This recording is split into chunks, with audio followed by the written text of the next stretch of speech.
শুভ সকাল সবাইকে। এই যে আমার গাছে ঝাল মরিচ হয়েছে।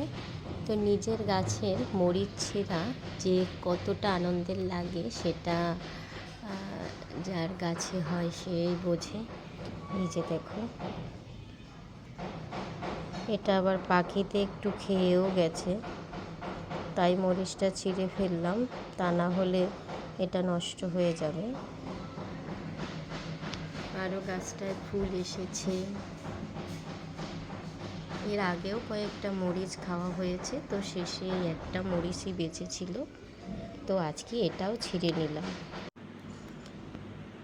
আমার গাছের এই বোম্বাই ঝালটা দিয়ে আজকে ভর্তা মাখা করব। বোম্বাই ঝাল দিয়ে ভর্তা মাখা কিন্তু খেতে হেভি টেস্ট, আর ঘ্রাণটা খুবই সুন্দর আসে।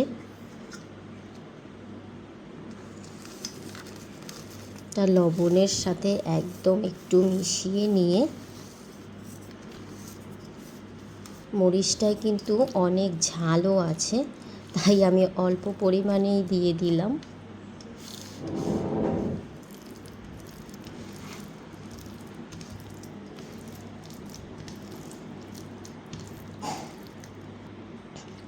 একটু লবণ, সরিষার তেল আর বোম্বাই ঝাল দিয়ে ভর্তা মেখে নিলাম। এখানে আমি পেঁপে ভর্তা আর কাঁচা কলা ভর্তা মেখে নিয়েছি। আর বোম্বাই ঝালটা যখন ভেঙেছি তাতে যে কী পরিমাণ সেন্টেই মনে হয় খাওয়া হয়ে যায়।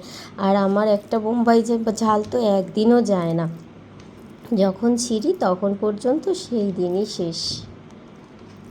আজকের ভিডিওটি এই পর্যন্তই। সবাই ভালো থাকবেন, সুস্থ থাকবেন।